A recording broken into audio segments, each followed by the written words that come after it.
चलिए, selection academy की live class में आपका स्वागत है। मैं पवन बैस। दोस्तों, आज से हम लोगों की क्लासेस शुरू हो रही हैं और हम रेलवे के लिए, एसएससी के लिए, सीटेट के लिए, टेट के लिए और सुपर टेट के लिए, और साथ ही साथ स्पेशल क्लासेस जो शुरू हो रही हैं आज से, वो शुरू होंगी यूपीएसआई और लेखपाल, क्योंकि इनकी दोनों की वैकेंसी अपकमिंग है, बहुत जल्द आएगी। ठीक है, तो हम यूपीएसआई और लेखपाल का स्पेशल बैच चलाएंगे। ये तो बैच केवल आपके डेमो के लिए है कि आप देखिए, लोगों को बताइए, और हमारे यूट्यूब चैनल पर ये सारे वीडियो आपको मिल जाएंगे। और यूट्यूब चैनल का हमारा जो नाम है वो है सिलेक्शन एकेडमी। सिलेक्शन एकेडमी, आप सिलेक्शन एकेडमी यूट्यूब चैनल को सब्सक्राइब करवाइए, लोगों को सब्सक्राइब करवाइए, बताइए अपने दोस्तों को, वीडियो शेयर करिए। अब जिनको अच्छा लगता है फिर बताइए कि आप लोग भाई क्लास ज्वाइन करिए, जिनको नहीं लग रहा भाई तो कोई बात ही नहीं है।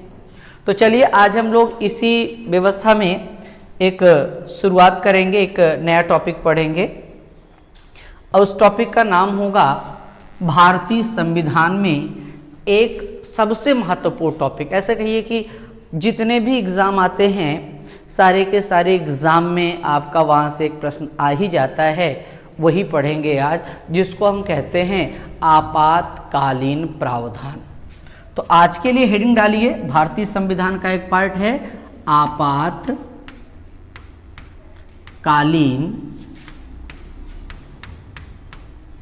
प्रावधान। चैप्टर का नाम होगा आपातकालीन प्रावधान। इसका मतलब है कि इमरजेंसी प्रोविजंस की बात आज हम करेंगे। आपको याद होगा कि देश में जो राष्ट्रपति होते हैं उनके पास अनुच्छेद 352, 356, 360 तीन अतिरिक्त शक्तियाँ होती हैं। उन्हीं शक्तियों को हम आपातकालीन शक्ति के नाम से जानते हैं। तो आज हम शुरू करेंगे कि आपातकाल क्या है, इसमें राष्ट्रपति को कौन कौन सी शक्तियां दी जाती हैं, इसका प्रभाव क्या होता है, इसकी घोषणा का आधार क्या है, इन सारी बातों पर आज हम चर्चा करेंगे। ठीक है, चलिए शुरू करते हैं। इसके परिचय से शुरू करते हैं कि राष्ट्रीय आपात वास्तव में है क्या। चलिए देखिए, अगर हम आपातकाल की बात करें तो बताया जाता है भारतीय संविधान में, हमारा जो भारतीय संविधान है, इस भारतीय संविधान के भाग 18, जो भाग 18 है, इसमें अनुच्छेद 352 से लेकर के 360 तक ये जो प्रावधान है, इसी में हमारे आपातकाल की व्यवस्था की गई है भारतीय संविधान। तो सबसे पहला ही महत्वपूर्ण प्रश्न बनता है कि संविधान के किस भाग में आपातकाल शक्तियों का उल्लेख है। तो सीधा सा उत्तर हो जाएगा भैया, हमारा हो जाएगा भाग 18। अनुच्छेद कौन से होंगे? तो अनुच्छेद के बारे में अनुच्छेद 352 से लेकर के 360। वास्तव में अगर हम कहें तो ये आपात है क्या, ये कौन सी वस्तु है, ऐसा क्या है इसमें जिसके कारण सारा आपका पूरा का पूरा भारत देश डरता है ये शक्ति के बारे में। तो चलिए इसी पर हम थोड़ी सी चर्चा करते हैं। देखिए, अगर हम आपको बताएं तो संविधान निर्माताओं ने जब इस व्यवस्था का प्रावधान संविधान में किया था तो उन्होंने बताया ये एक ऐसी शक्ति है जो हमारे केंद्र सरकार के पास होती है। केंद्र सरकार के पास एक ऐसी शक्ति जो आपके संघात्मक व्यवस्था को एकात्मक व्यवस्था में परिवर्तित कर देती है। मतलब मैं कह सकता हूं कि जो संघात्मक व्यवस्था है, संघात्मक व्यवस्था को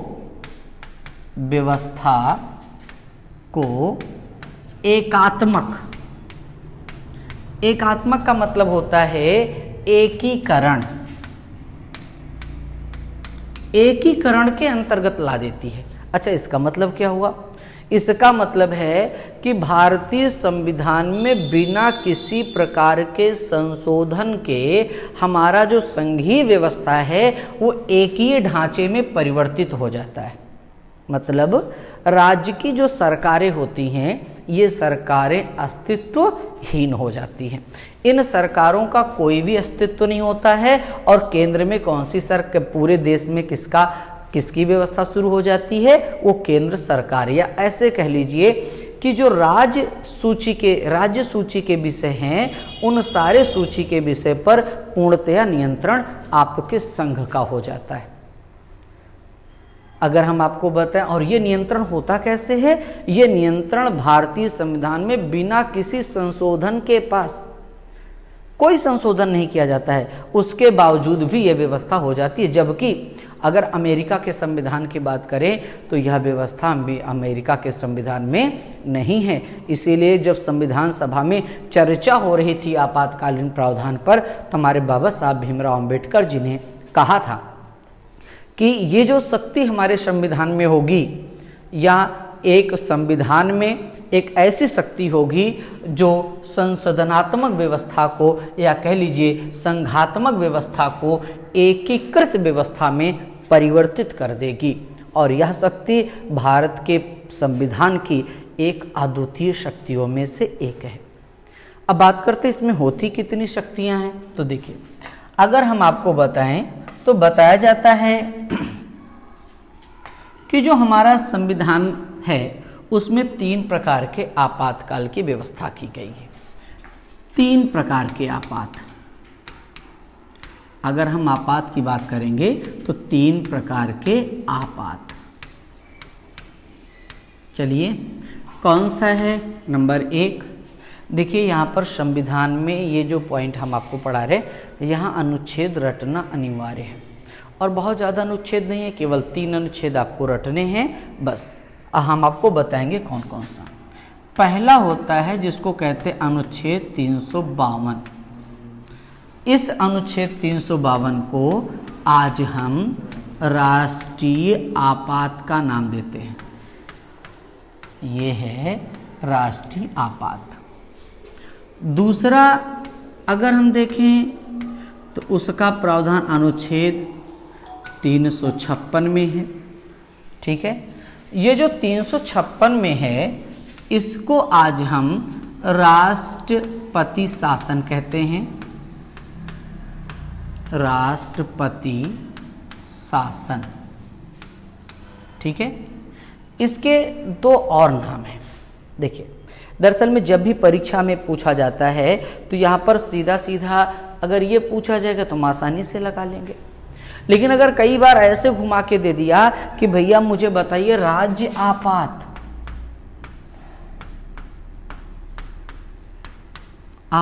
या संवैधानिक आपात,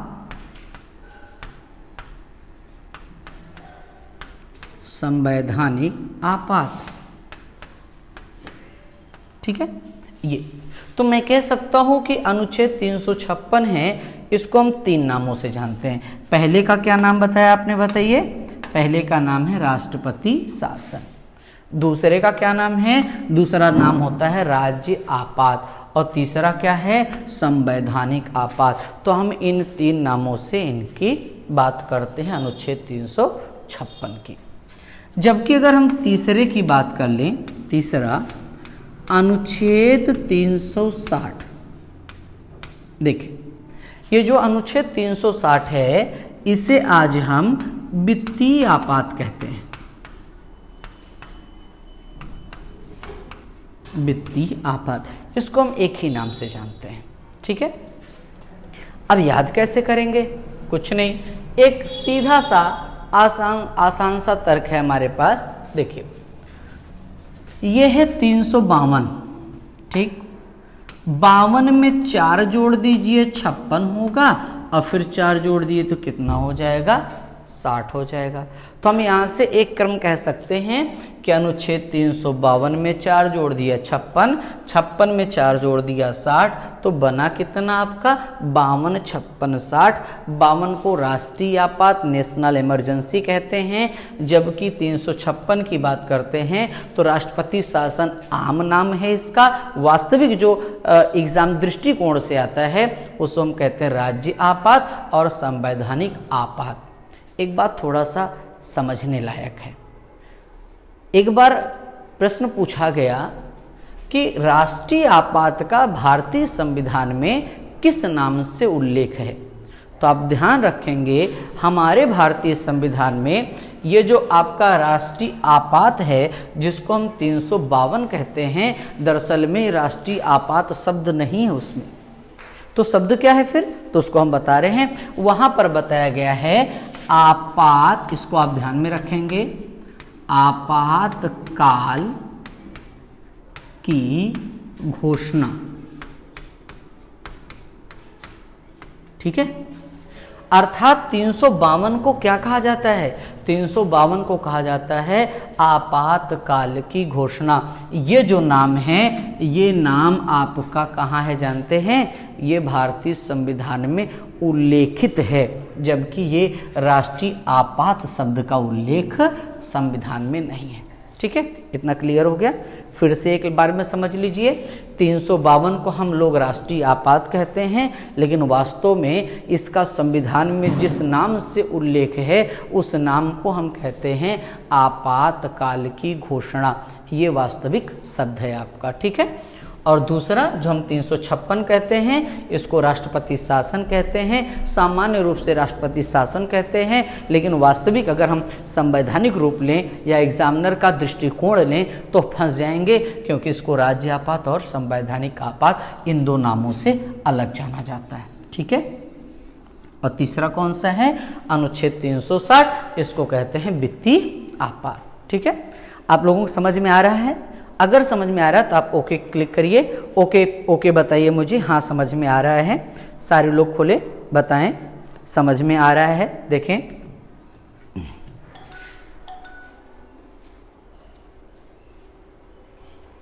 आ रहा है ऋषभ समझ में आ रही क्लास?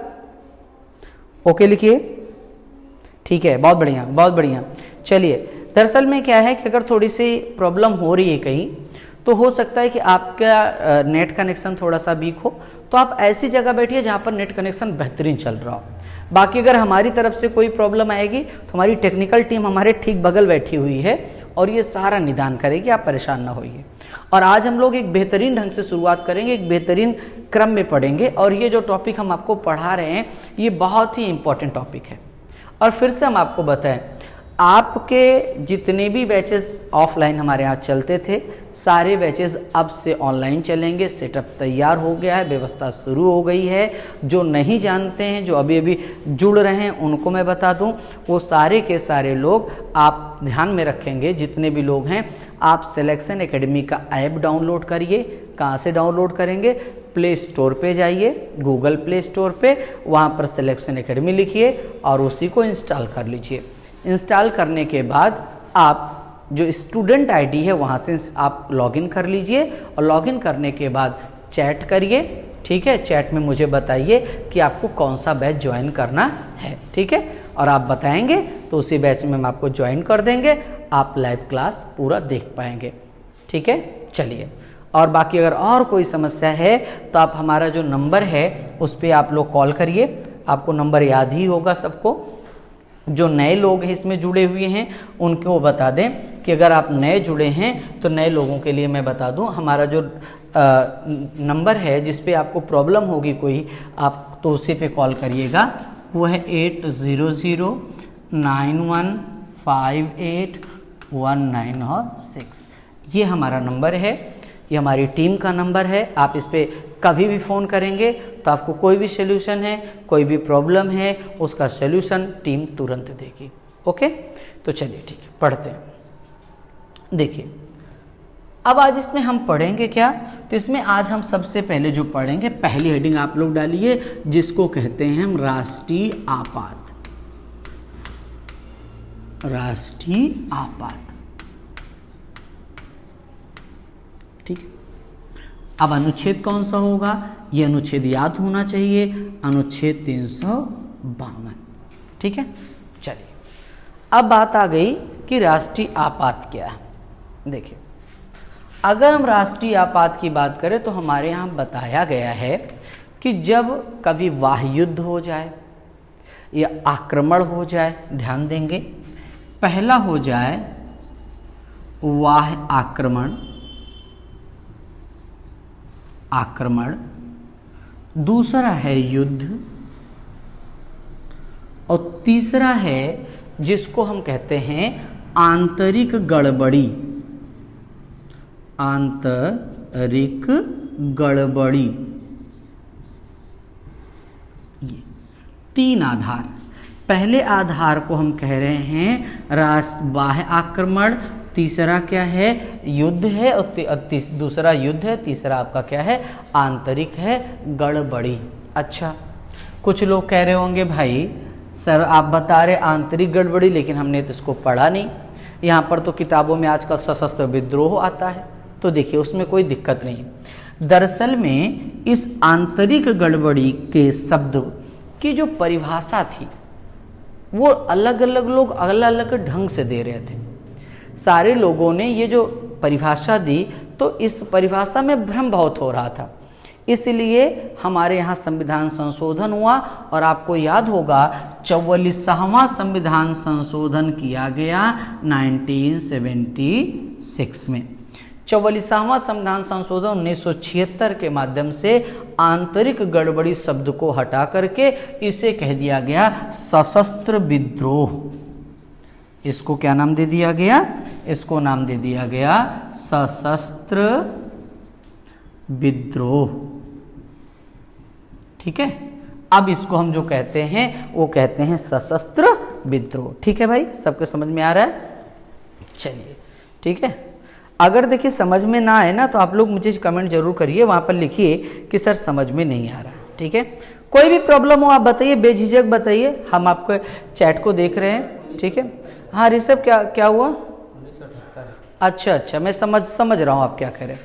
अभी जो 44वां है, अच्छा 42वां हो, ठीक 42वां 1976 में हुआ था, 44वां 1978 में हुआ। ठीक है, तो 44वां संविधान संशोधन 1978 में हुआ था ये आपका। अब बात आती है वाह्य और युद्ध में क्या अंतर है। वाह्य आक्रमण, देखिए वाह्य आक्रमण का मतलब होता है कि जब, एक बात और भी ध्यान रखिएगा, ये स्थितियां या तो बरकरार हो गई हों या इनकी संभावना व्यक्त की जा रही हो। दो बातें हम आपको बता रहे हैं, या तो स्थितियां ये उत्पन्न हो गई हों, आक्रमण हो चुका है, युद्ध शुरू हो चुका है, आंतरिक सशस्त्र विद्रोह भी हो गया है, तब की बात करें तब राष्ट्रपति के पास शक्ति है कि वह आपका राष्ट्रीय आपात लगाएगा। लेकिन दूसरी बात ध्यान रखें, अगर इसकी संभावना भी व्यक्त की जा रही हो, ऐसा लग रहा हो कि नहीं राष्ट्रीय आपके वाह्य युद्ध होने वाला है, स्थिति आ गई हो, अगर स्थिति आ जाएगी तो ऐसी स्थिति में भी हम ये व्यवस्था लागू कर सकते हैं। और लागू कौन करेगा? देश का राष्ट्रपति। लेकिन एक बात और ध्यान में रखना होगा, यहाँ पर आपातकाल की जो घोषणा होगी वह घोषणा राष्ट्रपति तो करता है लेकिन अपने मन से नहीं कर सकता, क्योंकि आपको मालूम है राष्ट्रपति की सारी शक्तियाँ आपके प्रधानमंत्री के पास होती हैं। तो इस प्रकार अगर हम देखें तो हम एक बात कह सकते हैं, तो भैया इसकी उद्घोषणा होगी कैसे? तो इसकी उद्घोषणा देखिए पहले प्रधानमंत्री की सलाह पर राष्ट्रपति करेगा। प्रधानमंत्री की सलाह पर राष्ट्रपति करेगा, पहले तो यही था। और इसी के आधार पर जब इंदिरा गांधी जी ने अपने यहाँ इमरजेंसी लगाई थी तो उन्होंने किसी से नहीं, केवल उन्होंने कह दिया और सब वहाँ पर इमरजेंसी लग गई। यहाँ तक कि उनके कैबिनेट मंत्रियों को भी ये नहीं पता था कि सुबह इमरजेंसी लग गई है, नहीं मालूम था। उन्होंने सुबह का पेपर पढ़ा, जब उन्होंने न्यूज़ सुना तब पता चला अरे इमरजेंसी लग गई। तो इसी को ध्यान में रखते हुए अब 44वें संशोधन में ही इसे बदल दिया गया और बताया क्या गया कि अब राष्ट्रीय आपात की घोषणा प्रधानमंत्री के माध्यम से तो करेगा, के कहने पर करेगा राष्ट्रपति, लेकिन कब? जब आपके प्रधानमंत्री जो होंगे, प्रधानमंत्री के कैबिनेट के लिखित संस्तुति पर, समझ में आई बात? लिखित संस्तुति पर। अच्छा, लिखित संस्तुति क्या है? आपको याद होगा हमारे पूरे संविधान में कोई भी टॉपिक पढ़ेंगे, प्रधानमंत्री, राष्ट्रपति, कुछ भी पढ़िएगा, कहीं पर ये नहीं है कि राष्ट्रपति अपना त्यागपत्र देगा, ऐसा नहीं। हमारे यहाँ जो व्यवस्था है उसमें व्यवस्था क्या है, ध्यान से देखिए, व्यवस्था है लिखित। जब आप पढ़ते हैं राष्ट्रपति तो कहते हैं राष्ट्रपति लिखित अपना त्यागपत्र देता है, लिखित रूप में अपना त्यागपत्र देता है। उपराष्ट्रपति लिखित रूप में त्यागपत्र देता है। तो होगा क्या? प्रधानमंत्री के कैबिनेट के लिखित संस्तुति के आधार पर अब राष्ट्रपति को बताया जाएगा, प्रधानमंत्री बताएगा, और ये हम कह सकते हैं दूसरे शब्द में कि आपके प्रधानमंत्री और उसके कैबिनेट की संस्तुति के आधार पर आपके राष्ट्रीय आपात को प्रधानमंत्री कहेगा तो राष्ट्रपति लगाएगा। इतनी बात समझ में आ गई? चलिए अब बात थोड़ी सी और समझते हैं। ये पप्पू थोड़ा सा पानी पिलाओ यार, कैसे थोड़ा सा, ठीक है। अब जो सबसे महत्वपूर्ण बात है ये है कि इसका, एक मिनट,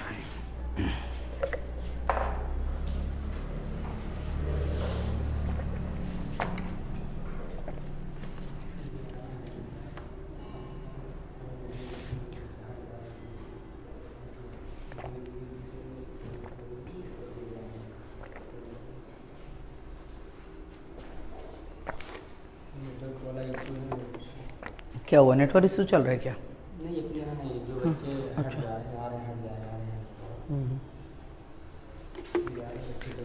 ठीक है, कोई बात नहीं। देखिए थोड़ा सा अगर प्रॉब्लम होगी तो उसको टेक्निकल टीम के द्वारा बहुत जल्द ठीक कर लिया जाएगा।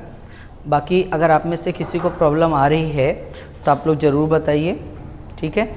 जितने लोग इसमें लाइव हैं वो सारे लोग अपने मित्रों को भी बताएं और प्रयास ये करवाइए कि आप अधिक से अधिक लोगों को लाइव करवाइए, क्योंकि अभी हम आपको फ्री पढ़ा रहे हैं ना। और आपको बता दें, अपने यहाँ पर आपकी कोचिंग इस क्षेत्र की पहली कोचिंग है जिसके पास इंटरेक्टिव क्लासरूम है, पूरा स्टूडियो है, ठीक है, जहाँ से आपको हम सीधा स्टूडियो से लाइव दे रहे हैं। कोई बात नहीं, चलिए अब हम लोग आगे पढ़ते हैं। बात आ गई कि घोषणा हो गई, इसका मतलब है पहला टॉपिक हमने कौन सा पढ़ा? आपातकाल की घोषणा कैसे होगी, कौन करेगा, ये हमने पढ़ लिया। अब हम पढ़ेंगे जब घोषणा हो गई तो घोषणा के बाद क्या होगा? तो घोषणा के बाद इसका अनुमोदन। तो अब हम अगला टॉपिक पढ़ेंगे, संसद अनुमोदन। अच्छा, संसद अनुमोदन कैसे करेगी, या ऐसे कह लीजिए एक पॉइंट और इसमें पढ़ेंगे, समयावधि। समयावधि, ठीक है। तो ये जो समयावधि है ये दो बातों को हम देखेंगे, ठीक है। वैसे तो हम आपको बताएं कि पहले जो हमारे यहाँ व्यवस्था थी वो ये थी कि राष्ट्रीय आपात को की उद्घोषणा जब हो गई तो उसके 2 माह के अंतर्गत हमें अनुमोदन करा लेना होता था संसद के द्वारा। लेकिन अभी संविधान में संशोधन हुआ, व्यवस्था वर्तमान में क्या चल रही है? अब आपकी व्यवस्था है 1 माह के अंदर संसद से अनुमोदन आपको प्राप्त करना होगा, ठीक है। एक ऐसे कहेंगे कि 1 माह के अंदर आपको संसद से अब अनुमोदन लेना पड़ेगा, नहीं तो ये प्रभावी नहीं रहेगा।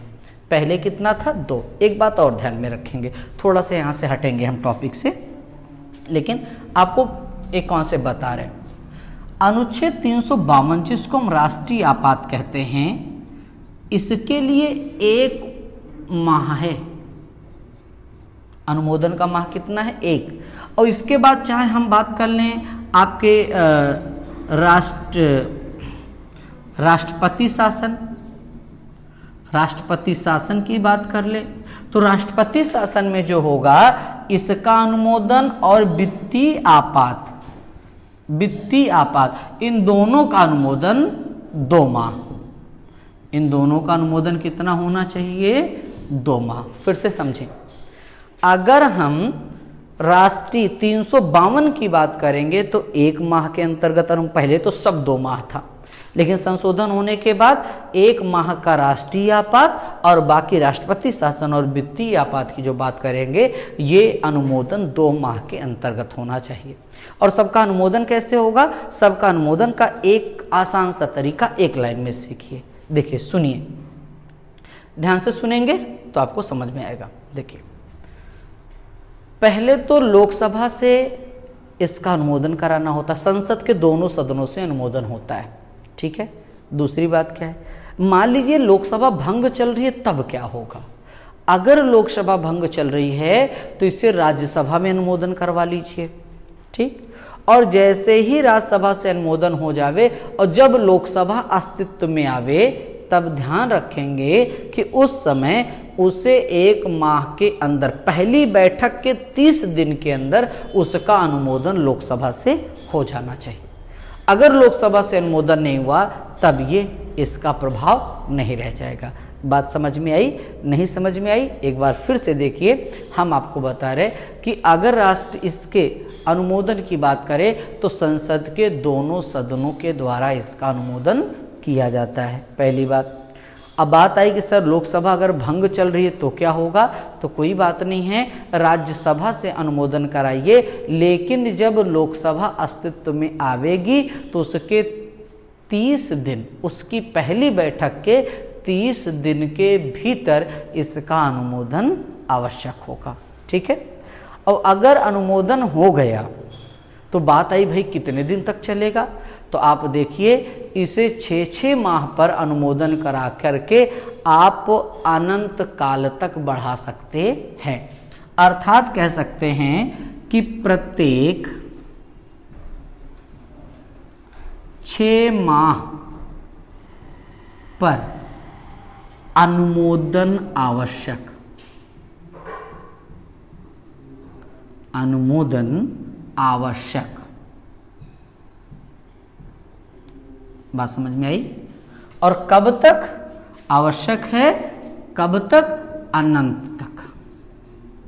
अगर आप अनंत काल तक की बात कर रहे हैं तो अनंत काल, जितना समय लगे तब तक आप कर सकते हैं, कोई भी समस्या होने वाली नहीं है, ठीक है।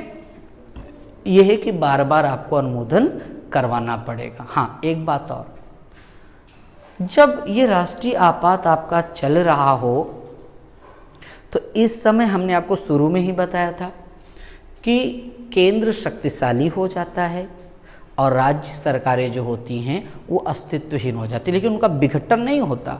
दूसरी बात, अगर हम आगे हम आपको पढ़ाएंगे प्रभाव, तो प्रभाव में बताएंगे कि इसका प्रभाव क्या पड़ता है, ठीक है। चलिए, अब अगला, अगर हम इसमें थोड़ा सा आगे चलें, यहाँ तक समझ में आ गया कि प्रत्येक 6 माह पर अनुमोदन होना चाहिए।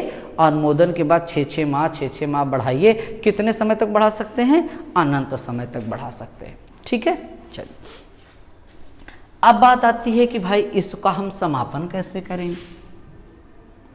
अगर हम बात करें इसका समापन कैसे होगा 352 का, तो 352 के आपातकाल के बारे में बताया जाता है कि राष्ट्रपति उद्घोषणा द्वारा इसे समाप्त कर सकता है। राष्ट्रपति कह देगा कि भाई इसका अनुमोदन समाप्त हो गया है, राष्ट्रपति अगर उसे समापन की उद्घोषणा कर देता है तो आपातकाल भाई आपका समाप्त हो जाएगा। अगर राष्ट्रपति नहीं करता है, दूसरा तरीका क्या है? लोकसभा। एक पहला तरीका क्या होता है? राष्ट्रपति द्वारा उद्घोषणा, ठीक है, पहला। दूसरा क्या होता है? दूसरा होता है लोकसभा, या ऐसे कह सकते हैं संसद द्वारा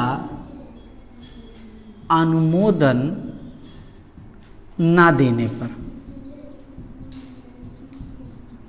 अगर संसद अनुमोदन नहीं दे रहा है तब आप क्या करेंगे, तब भी आपका ये 352 अप्रभावी हो जाएगा। ठीक है, समझ में आ रहा है भाई? हाँ, अभिषेक समझ में आ रहा है? ठीक है। सूरज, हाँ ठीक है। ऋषभ समझ में आ रहा है भाई? ठीक है। चलिए, कोई प्रॉब्लम हो रही है? हाँ, नहीं, नो सर, सही चल रहा है। नहीं, ठीक ऋषभ। हाँ, प्रयास यही है कि पूरी व्यवस्था सही चले। ठीक है, लेकिन अगर थोड़ी सी कमी होती है तो आप मुझे तुरंत लिख करके कमेंट में बताएं कि हमको यहाँ पे प्रॉब्लम हो रही है। ठीक है। अच्छा, प्रभाव क्या होता है, थोड़ा सा इसके प्रभाव को देख लेते हैं हम लोग। चार्जिंग में लगा दो ना, एप्पल चार्जिंग में लगा दो। फुल हो गया। चल, प्रभाव देखिए, हम थोड़ा इत्मीनान से पढ़ते हैं भाई, हम बहुत जल्दी दौड़ के नहीं पढ़ते हैं, इत्मीनान से पढ़ने का प्रयास करते हैं, क्योंकि हमारी जो सोच है वो थोड़ी सबसे अलग है। कुछ लोग आपको दौड़ा के पढ़ाते हैं, जल्दी पढ़ाते हैं। नहीं, हमारी सोच क्या है, धीरे धीरे, क्योंकि आपको ये राष्ट्रीय आपात उतनी बार पढ़ना है जब तक आपका सिलेक्शन ना हो जाए। तो हम तो ये सोचते हैं कि एक एक टॉपिक को इतना इत्मीनान से पढ़ा जाए कि वह टॉपिक दूसरी बार हमें पढ़ने की आवश्यकता ना हो। ठीक है, एक बार हम उसको बेहतरीन ढंग से समझें, क्योंकि आपको रटना नहीं है। अगर आप रट के जाएंगे तो आप तो भूल जाएंगे। रटी हुई बातें 4 दिन की होती हैं। ठीक है ना? तो करेंगे क्या, तो हम लोग उसको समझेंगे। जब कॉन्सेप्ट समझ में आ जाता है तो फिर वो कभी हम भूलते नहीं हैं। भाई आप देखिए, आप फिल्मों को देखते हैं, फिल्मों को आप रटते हैं कभी नहीं। वो फिल्में एक बार आप देख लेते हैं तो आपको आजीवन, पूरी लाइफ टाइम तक याद रहती हैं। क्यों याद रहती हैं? क्योंकि आप उसके सारे कॉन्सेप्ट को देखते देखते समझ जाते हैं, और जब आप कॉन्सेप्ट समझ जाते हैं तो आपको प्रॉब्लम नहीं होती है। तो उसी प्रकार जब हम कुछ पढ़ें, आप कितनी देर पढ़ते हैं ये भी मैटर नहीं करता, हम थोड़ी देर पढ़ते हैं, लेकिन जितना पढ़ते हैं वो सब हमारे बातें समझ में आती हैं।